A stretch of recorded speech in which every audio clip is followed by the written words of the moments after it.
6 wildfires broke out across northern Alberta in a single morning, coinciding with a major overnight thunderstorm system. Right now, as of Sunday, May 24th, 2026, crews are fighting 4 out-of-control fires across the province. Here's the notable part. All 6 fires were reported between 5 a.m. and 8:34 a.m. local time. That's a textbook lightning bust, a rapid-fire series of strikes from a single overnight storm system. So let's get right into it, starting with the weather system, because that's the key to understanding these fires. A large low-pressure system centered around 998 hectopascals tracked through northern Alberta overnight. Model data suggests it brought widespread thunderstorm activity through the overnight hours and into the early morning.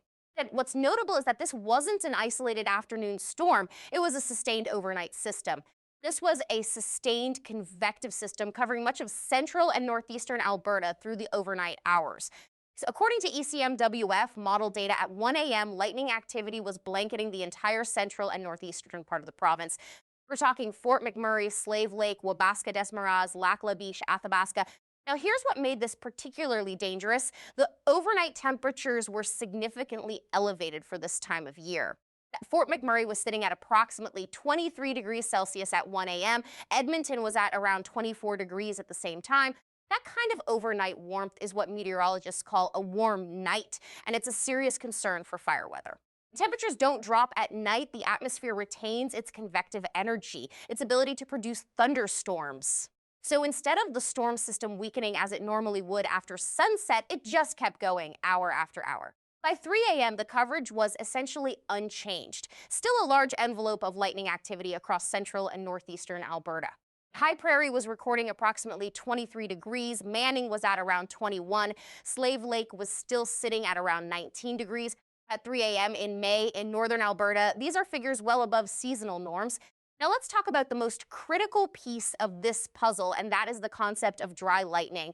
Dry lightning is exactly what it sounds like, lightning strikes that reach the ground without delivering significant rainfall. Here's how it works. Rain falls from the thunderstorm cloud, but the air below is so warm and dry that the rain evaporates.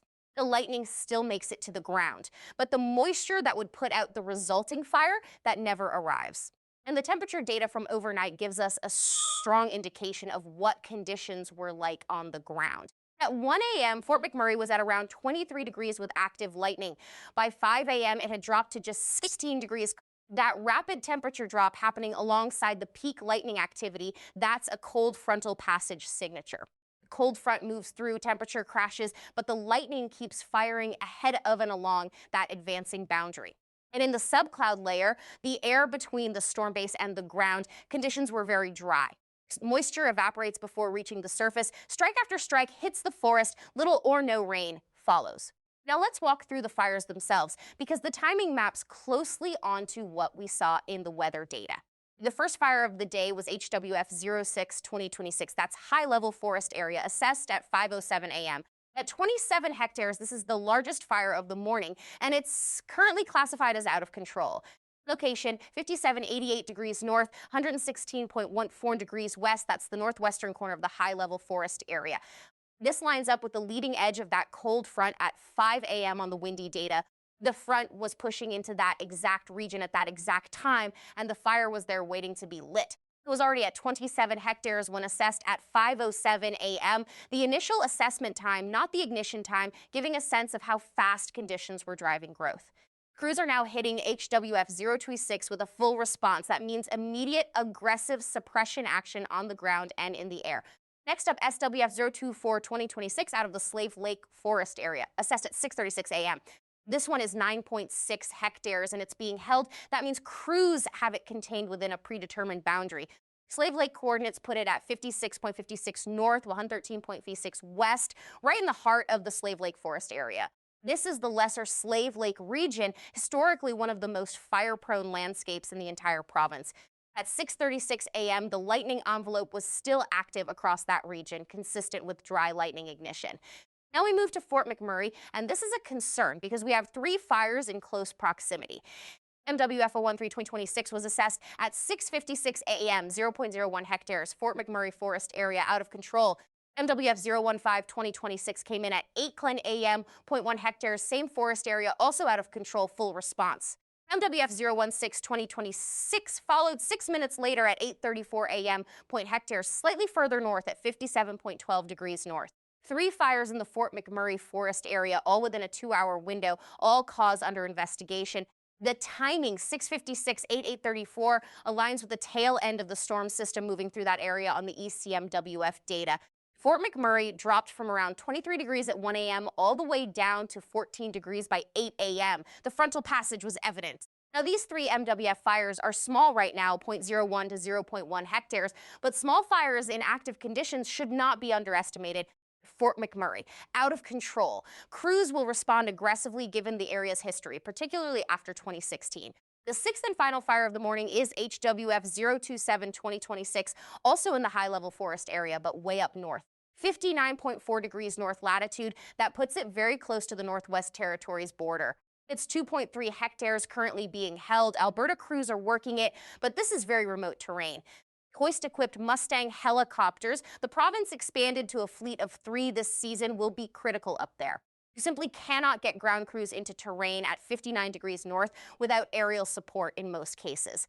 Now let's step back and look at the big picture, because the pattern of these 6 fires tells a clear story. If you plot them on a map, they form a rough northwest to southeast corridor spanning roughly 600 kilometers. High level in the northwest, Fort McMurray in the southeast, that is the approximate track of that cold front moving through. AWF 026 at 5:07 a.m. hits the northwest first. The MWF fires at Fort McMurray arrive 2 to 3 hours later.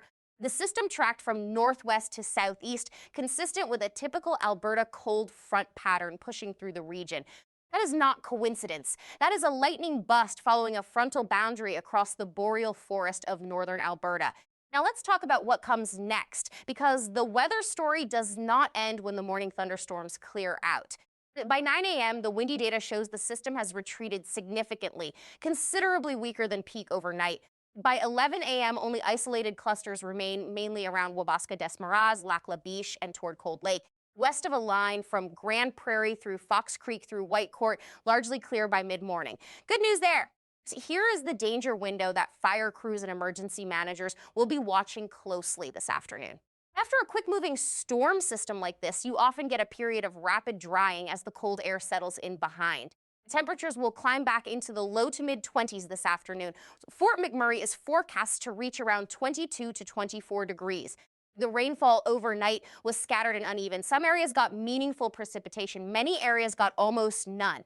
In the areas that missed the rain, and given the dry lightning mechanisms, that could be many of the fire locations. Fuels dry out fast. You're talking post-frontal wind gusts, sunshine returning, relative humidity dropping, potentially into the teens by early afternoon. The wildfire researcher Mike Flanagan has noted, in terms of supporting high-intensity fire, give me a week of hot, dry, windy weather, and I can give you a raging inferno. We don't need a week. With HWF 026 already at 27 hectares and out of control, conditions this afternoon could drive rapid growth within hours. Based on typical post-frontal patterns, fire behavior specialists will be watching the afternoon heating cycle very closely today.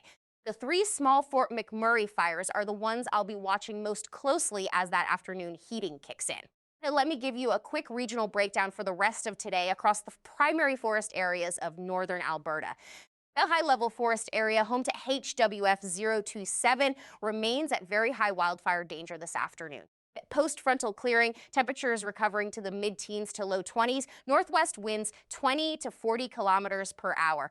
That wind direction matters significantly for HWF 026. Northwest winds could push it toward the southeast into denser forest. Fort McMurray forest area, 3 active fires, all out of control, very high wildfire danger this afternoon. Temperature recovering to 20 to 22 degrees, humidity dropping. Crews will be working against the clock this afternoon. Slave Lake Forest area, SWF Field 24 at 9.6 hectares being held. High danger, conditions improving slightly thanks to overnight moisture. Grand Prairie Forest area and Peace River Forest area, both under fire advisory. No new fires as of this morning, but watch this space. The fire danger in Grand Prairie has been rated high for most of May due to a lack of substantial rainfall. Now, the 2026 wildfire season, some context here, because this morning did not happen in a vacuum. Environment Canada's long-range forecast calls for above normal temperatures across much of Alberta through to October. Northern Alberta is actually expected to receive near normal or slightly above normal precipitation, which offers some buffer. But that comes with an important caveat because above normal precipitation in northern Alberta often means more thunderstorm activity. This more thunderstorm activity with dry fuels on the ground and warm overnight temperatures means more dry lightning events like today's. If you are in northern Alberta today, and specifically if you're near high level, Fort McMurray, or Slave Lake, please be aware. Smoke may be visible from the HWF 026 fire in the high level area. This is a full response fire cruiser on it. So monitor the Alberta Emergency Alert system. Have your vehicle fueled. Know your evacuation route. Keep important documents ready. If you see smoke in a forest area, call 310 Fire. That's 310-3473. Every early report helps crews respond faster.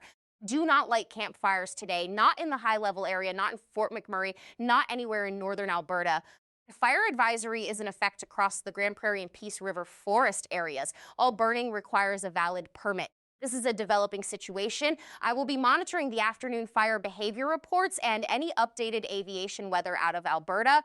If there are significant changes to any of these fires, especially HWF 026 and the Fort McMurray cluster, I'll update you immediately. If you found this analysis helpful, please give this video a like and subscribe and turn those notifications on.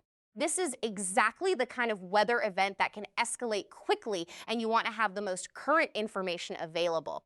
Stay informed, stay prepared, and please follow all guidance from Alberta Wildfire and your local emergency management authorities.